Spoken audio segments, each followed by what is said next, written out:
بے مقصد سوال کرنا آدھا علم ہے، لیکن آپ اپنے علم میں اضافے کے لیے سوال کریں گے. آپ بحث کے لیے اور نئے سے نیا دروازہ کھولنے کے لیے اور پہیلی کے لیے سوال نہیں کریں گے. کثرت سوالات اور لا یعنی سوالات ان کو پسند نہیں کیا نبی پاک علیہ السلام. صحیح مسلم میں حدیث ہے، ایک موقع پر کچھ لوگوں نے بلا وجہ اور بعض سوالات کثرت سے کرنے شروع کر دیے تھے تو حضور ناراض ہو گئے. حضرت انس بن مالک فرماتے سرکار منبر پہ بیٹھ گئے، فرمایا پوچھو کیا پوچھنا. ایک شخص نے کہا حضور میرا باپ کون ہے؟ فرمایا وہی جس کی طرف تو منسوب ہے. ایک نے پھر اپنی انجام کے بارے میں پوچھا تو پھر بات کچھ اور ہونے لگی تو حضرت عمر حالات کو بھانپ گئے کہ حضور کچھ لایانی اور بے مقصد باتیں بعض لوگوں نے کی ہیں تو ناراض ہو گئے. تو حضرت عمر نے پھر دست بستہ ہاتھ باندھ کے کہا رضیت باللہ ربا وبالاسلام دینا وبسیدنا ومولانا محمد نبی و رسولا صلی اللہ تعالی علیہ وسلم کا یا رسول اللہ معاف کر دیں، ہم بڑے راضی ہیں کہ اللہ ہمارا رب ہے، ہم بڑے راضی ہیں کہ اسلام ہمارا دین ہے، ہم بڑے راضی ہیں کہ اللہ نے آپ کو ہمارا نبی اور رسول بنایا ہے. سوال تو کیا جائے گا. آپ بنی اسرائیل کی حالت دیکھیں نا، آپ وہ دیکھیں سورۃ البقرہ میں پہلے پارے میں ان سے کہا ہے گائے ذبح کر دو، تو کرنا تو عمل چاہیے تھا نا، اسے ذبح کرتے. وہ کہنے لگے رنگ کیسا ہو، بچڑی ہو کہ جوان ہو، دیکھنے میں کیسی، کرنا نہیں نہ چاہ رہے تھے.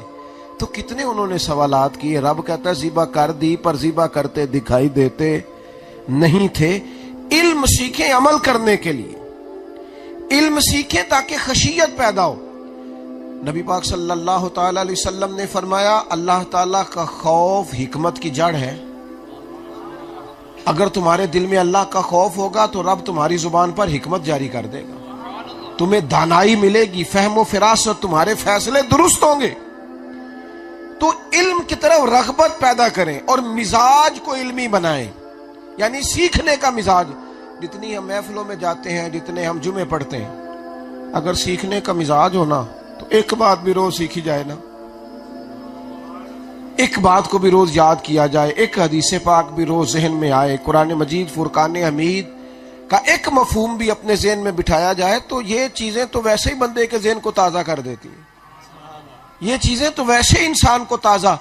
ہمارے ہاں یہ ہوا ہے کہ چونکہ خشیت والا علم نہیں، علم سیکھتے ہیں لوگ معلومات کے لیے. اور آج کل تو ویسے بھی میرے ملک میں تو سب سے بہترین کام ہے تجزیہ کرو، تبصرہ کرو، چینل بناؤ، بحث کرو، کوئی نئی سے نئی کہانی چھیڑو. بس میلہ لگا ہوا ہے، اللہ جانے کون کیا کہہ رہا ہے، کوئی سمجھ نہیں آ رہی، چل رہا. یہ مزاج مہذب قوموں کا نہیں ہوتا. رات کو 4 لوگ ٹی وی پہ بیٹھتے ہیں، 4 مختلف قسم کے لوگوں کو لائن پہ لیتے ہیں. جتنی لڑائی زیادہ ہو جائے نا ان 4 سیاستدانوں میں، اتنا پروگرام زیادہ دیکھا جاتا ہے. یہی کچھ ہو رہا ہے. اور روز ایک نیا شک پیدا کیا جا رہا ہے، روز ایک نئی تشکیک. ہمارے لوگ تو دین سیکھتے تھے کہ تاکہ وہ اپنی عملی زندگی میں نکھار لائیں گے، اس سے نفع ہوگا، اس سے فائدہ ہوگا. اور اسلام اس کو پسند ہی نہیں کرتا کہ انسان کے پاس علم بہت زیادہ ہو اور عمل بالکل بھی نہ ہو. پسند اتامرون الناس بالبر وتنسون انفسکم وانتم تتلون الکتاب افلا تعقلون. اللہ فرماتے لوگوں کو بھلائی کا حکم دیتے ہو اور اپنے آپ کو بھول جاتے ہو، اور حالانکہ تم کتاب بھی پڑھتے ہو، تمہیں عقل نہیں. قول و فعل کا تضاد، کہنا کچھ اور کرنا. جب بندہ اپنے علم کے مطابق عمل کرتا ہے نا تو سب سے زیادہ سکون وہ خود محسوس کرتا ہے. اسے سب. اور صحابہ کا مزاج یہ تھا کہ وہ نا ان کے پاس جب کوئی بات آئی علم کی تو انہوں نے اس پر عمل کیا اور اس کا انہوں نے مزہ لیا. ہمیں سالوں ہو گئے لا یعنی گفتگو، بے مقصد سوالات. کوئی وہ ہمارے ایک بزرگ ہیں، سمجھانے کے لیے ایک دن کہنے لگے، میں ایک جگہ تقریر کرنے گیا تو ایک بزرگ نے مجھے روک لیا. وہ کہنے لگے مولوی صاحب تقریر تاں کرن دینی، پہلا میرے سوال دا جواب دیو. کہتے میں نے کہا سوال کیا ہے؟ کہنے لگے یہ پوچھنا ہے کہ حضرت آدم اور جناب حوا کا نکاح کس نے پڑھایا تھا. کیا سوال ہے یہ، اور کیا اس کا مقصد ہے؟ یہ پہلیاں یاد کی ہوئی ہیں صرف اپنے آپ کو بچانے کے لیے. اس طرح تو مہذب قومیں آگے نہیں نہ بڑھتی. اپنے عمل میں بہتری لانے کے لیے صحابہ کے پاس جب کوئی چیز آئی نا، آیت نازل ہو گئی لن تنالوا البر حتی تنفقوا مما تحبون، تم ہرگز بھلائی کو نہیں پہنچو گے جب تک اپنی پیاری چیز راہ خدا میں خرچ نہ کرو۔ آیت نازل ہو گئی۔ اب انہوں نے اس کو پڑھا ہوگا، سنا ہوگا، ہم سمجھتے ہیں شاید ہماری طرح بس لیا، کچھ دیر اس کا ذوق لیا اور چھٹی ہو گئی۔ یہ نہیں ہوا۔ ایک شخص کو کہتے ہیں مجھے گھوڑا بڑا پیارا تھا اپنا، جب میں نے آیت سنی تو میں گھوڑا لے کے دروازہ رسول پہ حاضر ہوا، حضور مجھے بڑا پیارا ہے، اللہ کے راستے میں قبول کر لیں۔ حضرت ابو طلحہ انصاری رضی اللہ تعالیٰ عنہ کے پاس باغ تھا، فرماتے ہیں وہ میں نے بڑی محبت سے بنایا تھا، سنوارا تھا، سینچا تھا، پیار تھا۔ قرآن نازل ہو گیا، اب میرا دل کر رہا تھا کہ میں نہ اس پر عمل کروں۔ میں نے یہ سن لی ہے نا آیت کہ پیاری چیز خرچ کرنی ہے، میں نے چاہا اب عمل کروں۔ مجھے وہ باغ پیارا تھا، میں نے اپنے ہاتھوں سے اس میں پھل پھول لگائے تھے۔ فرماتے ہیں میں وہ باغ کی بات لے کے حضور کی بارگاہ میں حاضر ہوا، یا رسول اللہ مجھے پیارا بڑا ہے۔ رب کہتا ہے بھلائی تب ملے گی جب پیاری چیز خرچ کرو گے، حضور میرا باغ قبول فرما لیں۔ یہ جو بندے کو مزہ ملتا ہے نا، یہ جو بندے کو سرور ملتا ہے نا، یہ جو ویسے بھی ہمارے ہاں نا کچھ لوگ ایسے ہیں جنہوں نے ارادہ کیا کہ ہم نے نہیں خرچ کرنا، خرچ کریں گے کروڑ پتی لوگ، ہم نے نہیں خرچ کرنا، ہم نے نہیں دینا راہ خدا میں۔ کچھ لوگ خیال نہیں کرتے، اتنے غریب ہوتے نہیں لوگ ہماری گلی میں جتنا ہم شور کرتے ہیں، اتنے زیادہ غریب نہیں ہوتے۔ حکومت ہی آئے گی تو مدد کرے گی، اگر پوری گلی میں 3 لوگ غریب ہیں بھی تو کیا 50 گھر مل کے ان 3 لوگوں کا خیال نہیں رکھ سکتے؟ لیکن ہم مزاج نہیں نہ بناتے، ہم تو کہتے ہیں یہ حکومت کا کام ہے، ہمارا نہیں۔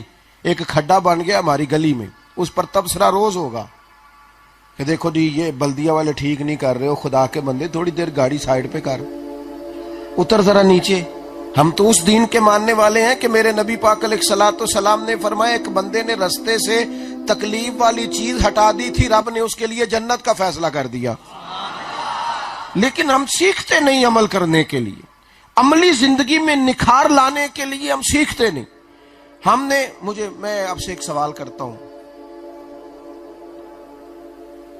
آپ ماشاءاللہ ڈھیر سارے لوگ بیٹھے ہیں، سب نے وہ حدیث سنی ہوئی ہے نا، ایک بڑی گناہگار عورت نے کتے کو پانی پلایا تھا تو اللہ تعالیٰ نے اس بی بی کی بخشش کر دی۔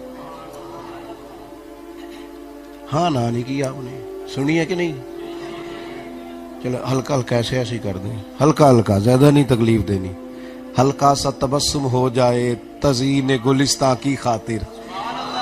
تکلیف تو تم کو ہوگی مگر چل تکلیف ذرا سی سہتا جا۔ سنی ہوئی ہے نا جی ماشاءاللہ، صاحب نے سنی ہے نا کہ ایک طوائف نے کتے کو پانی پلایا تو اللہ نے اس کی بخشش کر دی، سب نے سنی ہے نا۔ لیکن آپ صبح تجربہ کر لیں یا جب کبھی آپ کو موقع ملے تجربہ، سب نے سنا ہے کہ کتے کو پانی پلانے سے گناہگار بی بی کی بخشش ہو گئی، لیکن سڑک پہ کتا مر جائے نا کسی گاڑی سے ٹکرا کے، اب مر ہی گیا ہے، کوئی اتنی اخلاقی جرت نہیں کرتا کہ اسے کسی لکڑی سے اٹھا کے سائڈ پہ کر دے۔ وہ گاڑیوں کے ٹائروں سے اس کا گوشت لگ کے اترتا ہے۔ کس لیے سنتے ہیں حدیثیں؟ کس لیے؟ وہ جی 2.5 گھنٹے تقریر سنی میں نے، کس لیے؟ کانوں کی لذت کے لیے۔ یہ میں نے آج کتاب پڑھی، یہ کل میں نے پڑھی، اور پرسوں میں نے فلاں کی بات سنی، اب اس نے اس کا جواب دیا۔ اس طرح تو میرے بھائی ذہنی الجھاؤ بڑھتا ہے، اس طرح تو تناؤ میں اضافہ ہوتا ہے۔ دین تو خوبصورت ترین ہے، اور دین عمل کے لیے دنیا میں آیا، اور نبی پاک علیہ السلام نے آسان کر کے۔ صحابہ فرماتے ہیں، حضرت عائشہ صدیقہ رضی اللہ تعالیٰ عنہ کہتی ہیں اگر حضور کو 2 چیزوں میں اختیار دیا جاتا نا، یا رسول اللہ صلی اللہ علیہ وسلم اپنی امت کے لیے یہ اختیار کر لیں یا یہ کر لیں، حضور وہ اختیار کرتے جو امت کے لیے آسان ہوتا۔